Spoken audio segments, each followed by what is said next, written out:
Welcome to my decision time. Never give up. This is my cancer journey, and you're invited to follow. You may be a patient, you may be a carer of a patient, a loved one of a patient. You may be one of the professionals that look after cancer patients.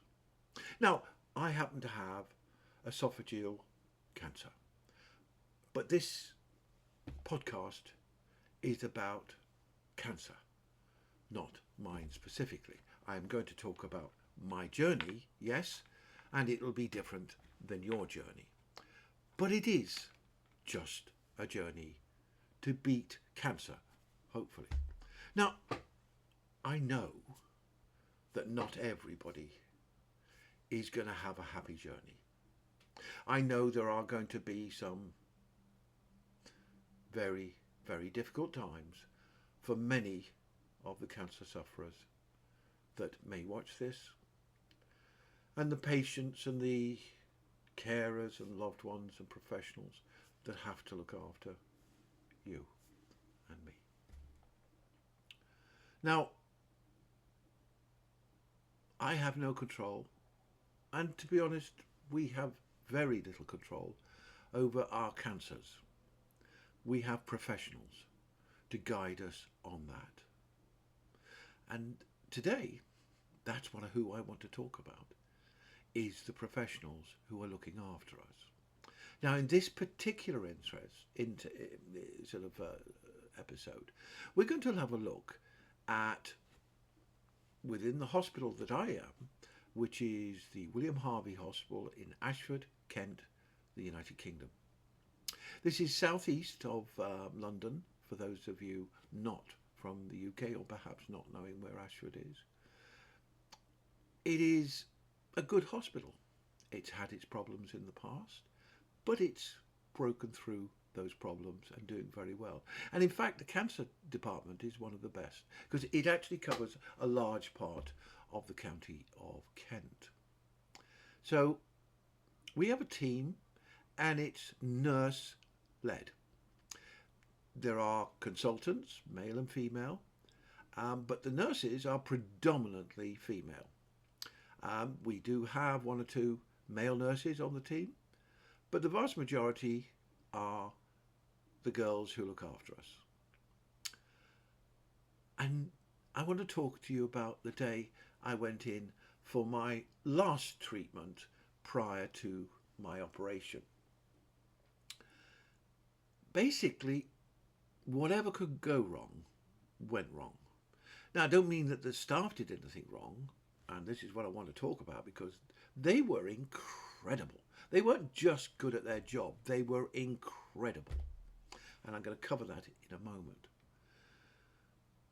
But, you know, most of these cancer chemo wards or clinics or outpatients, whatever they call them, they're busy. They're busy time. People are coming in to get their PICC lines flushed, having treatment, having bloods taken, pre-chemo checks, or just coming in to have some additional work that needs to be done.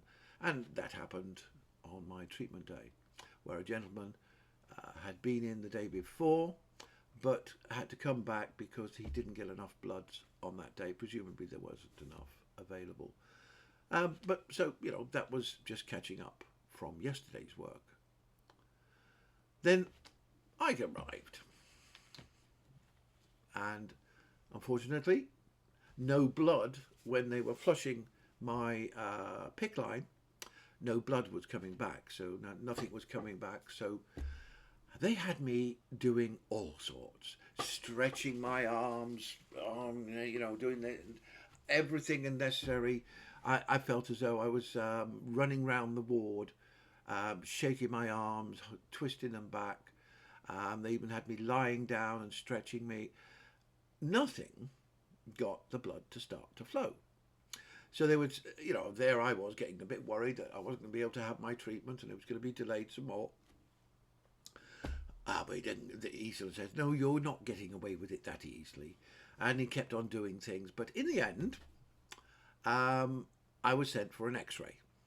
Now I think with all the things that they'd done, plus wandering over to find wherever the X-ray was, and then having the X-ray, they found basically there was no blockage, so there was no problem.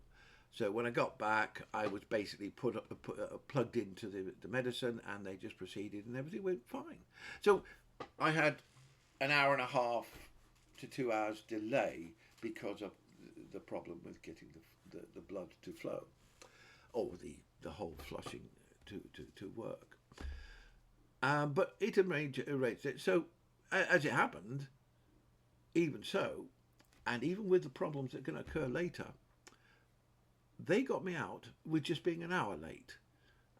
So consequently, they caught up an hour, even though it was the most busiest day, chaotic day that I have ever seen in the department. And I've been in there a lot of times. So what happened? Right, well, as you know, that when you go in, you have a nurse that basically looks after you, and they look after more patients than just you, but they basically look after you. Omo was looking after me on one day, and who was it? It was Katie, I think, was looking after me that day. But then things started going wrong on the department. This lady, an elderly lady, I presume she was well into her 70s, if not into her 80s. And she had a reaction to the medicines. And so there was some of the senior nurses got involved, and there was a lot of doing and growing, but it didn't get better.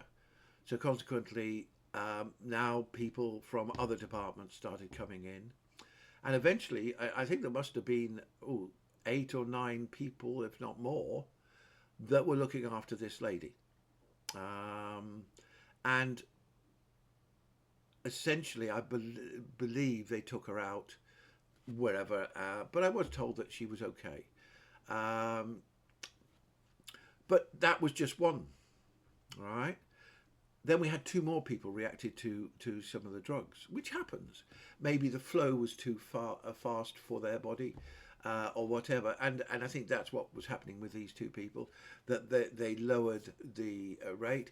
But then they had to make certain that nobody else on the department saw that the flow rate was lower than it should have been, so turn it back up and then have another reaction.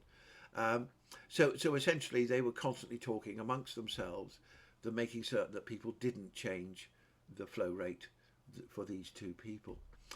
And bit by bit, it was getting busier and busier in the department. Pharmacy department was not sending over, so they obviously had their own problems in the pharmacy. So therefore there was members of staff having to go over to the pharmacy, the other side of the hospital, to be able to get the medicines that people were going to take home. So a lot of people were delayed in being released because they didn't have their medicines. So consequently, people coming in were late getting through. So it was starting to get really chaotic. Well, it had been chaotic for virtually the whole day. But this is where this team really stepped up. Now, without anybody talking about it, apart from telling them, Keith needs this, John needs that, what they did was they dropped completely their own patients, and everybody took on every patient. So that when you finished your job, it was what's next. And it didn't matter whose patient it was, you went and did that. And this was just automatic. They just did it. They did it. No panics. You could see they were stressed, I can tell you that much. But these people, they just coped. They got on with it. They looked after all of us. They got me out earlier than I was expecting. They got people out later than they were expecting because we were waiting for the pharmacy to come over. And basically, I think they were about a third down on staff already, and yet all these things were happening. But this team was probably the best reaction of any team I've ever seen working. Doesn't matter whether it's a hospital team or whether it's a business team, a football team, or whatever, they just meshed in and they did the job. So I would like to say to this team, you were incredible. Now, I think it was, I can't remember who it was who was in charge at the particular time. Katie or somebody, I forget, do apologise, there's so many names go through your head. But Laura, who's the manager of the department, she was not on on that day. But they all just got on, right? We got coffees made, we got water brought, we got food delivered. Everybody was looked after. And this team gave up their breaks. They focused on their patients. Nothing else mattered. They are the best team I have ever seen in a hospital situation. Because not only did they do their job, but they cared, they laughed, and they joked with us. They interacted, they engaged. They did not stress us out, even though we knew they were stressed. Now, what more can you have from a team than that? And in fact, I'm going to talk about this event on my business podcast, talking about teamwork, because this is the best team I have ever seen in action. And they're my medical team for me as well. So I am so pleased to know you are looking after me. Thank you. We are going to organise to interview some of these people. I've asked Laura if I can come in and start interviewing the various different members of staff and just ask them 3 very simple questions. What do you do? What can we do to make our lives better and your lives better? And why do you do this? Why did you decide to do this job? So we get a little bit of an insight into who they are. Now, I would love to be able to interview all of them, but I know I'm not going to get time because it's going to be a busy department.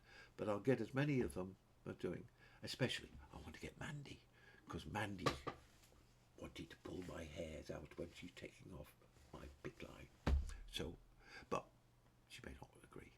We'll see. But there are so many characters, personalities, lovely people that I've met here. Not only the staff, but there is patients there who want to talk, patients who are engaging, and basically we smile a lot, and yet we have the big C. We have cancer, but because we have a place where we're important, where we're looked after, we smile. So thank you, William Harvey Hospital Oncology Department, led by Laura. Thank you very much. Love the department, love the service, love the caring. Thank you. Don't forget, follow my podcast, subscribe, and just keep in touch with how this amazing team and my other teams that are going to be involved, the surgeons, right? I'm hoping to talk to my Macmillan nurses who manage my treatment. They just organise everything that is needed to be done. Diane and Oliviana. Oliviana's up in London. Diane is in the William Harvey Hospital. So I hope that we're going to meet surgeons, we're going to meet anaesthetists, and we're going to meet the various consultants that are involved in my case. I look forward to introducing them to you so that you can get to know what they do, so that when you come to get into this situation, you know what their job is.